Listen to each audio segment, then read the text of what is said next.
Hi, this is Anthony. I'm sincerely honored that you're watching my podcast. As we begin, I would really appreciate it if you take just a second and click the subscribe button to the bottom right of the screen. It doesn't cost you anything, but it helps me out in building a following, and it's more likely to show you YouTube videos that I make on the subject.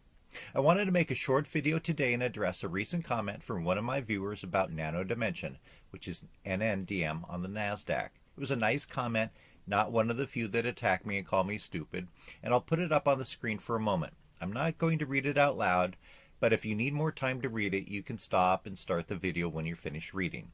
Certainly, I think that you can get from it that the writer is frustrated with the direction that the stock has gone. Oh, and just to clarify, I no longer own any shares directly of NNDM. I have some mutual funds which possibly might have some, but the total value of those I'm guessing is maybe $5, and I'm certainly not shorting the stock. Just want to make all those things clear to my viewers.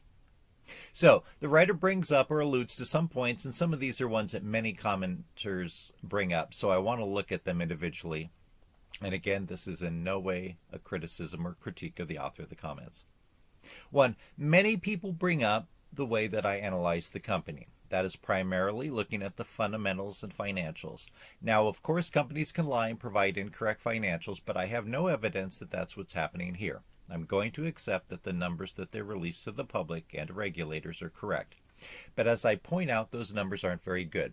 They lose money every quarter and really have ever since they were listed on NASDAQ. Now, I'm well aware that there are large companies that are household names that lost money for years and now have become profitable and are very big. Amazon and Tesla in particular are two examples. Those, by the way, are my two largest holdings in my portfolio.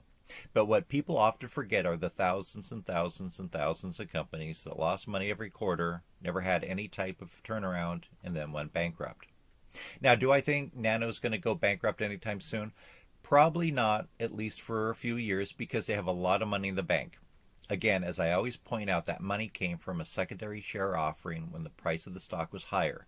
None of that money is from sales of the products because they lose money on their sales. And just to be clear, I'm not predicting that the company is going to go bankrupt, and I would not encourage anybody to try to short the stock, even though I think that the long-term price of the stock will likely continue to go down.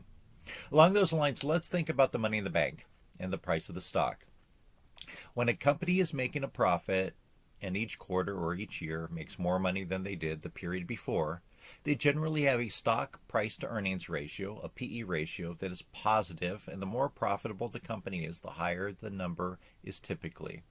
But of course, when we're in a bull market, that ratio can be higher than what is traditional for the company or companies in that sector. For instance, a company might have a PE ratio of 8, which means that the price of the stock is 8 times what the earnings of the company is. Another way to think about that is the whole market cap of the company is higher than what you could break up the company and sell off the pieces for, because people believe that the company will continue to do well and as an ongoing concern is worth more than just the patents and physical assets of the company. But a company like Nano that loses money quarter after quarter has a market cap which is less than the cash in the bank. Why is that? A lot of people do not think that that makes sense, but really anybody in the world that wants to take a few seconds to do the research can see how much money they have in the bank and how much they lose each quarter. And the market of all those people, all those investors, say that the current price of the stock should be a particular number because the company loses money and the market does not have confidence that it will start earning money anytime soon. And also, you can't just go in as a small investor and distribute that money or break up the company. Management could decide to do that, but they're not.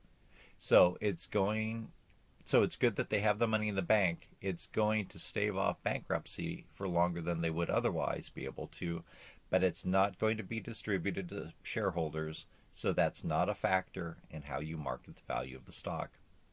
When people want to ignore the financials of the company, it's because they have confidence in the leadership and hope that there's a story that will indicate that the company will turn around and become profitable at some point.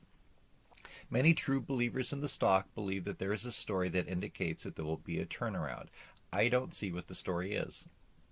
They bought a handful of companies in addition to the one that they were running, and instead of the problems of running one company, they now have the problems of running 5 or 6. This is where wishful thinking or hope comes into play. Hope is one of those things that you need to be careful with when investing. Hope is really not an investment technique that successful investors utilize. People, and I'm not saying the author of the comments above argues this, but I've gotten recent comments where people point out that market sentiment plays a role in the price of the stock. That is certainly true in the short term. Day to day, what happens in the market is based on what's going on in Ukraine, what's going on with the Federal Reserve, what are the newly released inflation numbers, what are the labor statistics, what's going on with other stocks, what has Elon Musk said today. These things can all affect the price day to day, but long term, what affects the price of the stock is the financial fundamentals of the company. Okay, that's all I want to say for today. I want to keep this podcast very short for the day. I'd love to hear from you. Please leave your comments in the comment section below. And if you disagree with me, please feel free to point out weaknesses in my arguments. Let me know how many shares of stock you own by putting them in the comments section below if you're willing to do so. Hopefully by now you've subscribed to this channel and liked this video. I would love it if you looked at my other videos. Hopefully click the like button on those and leave a comment, even a short one. All those things really help me out in building a following. Thanks for watching and good luck in investing.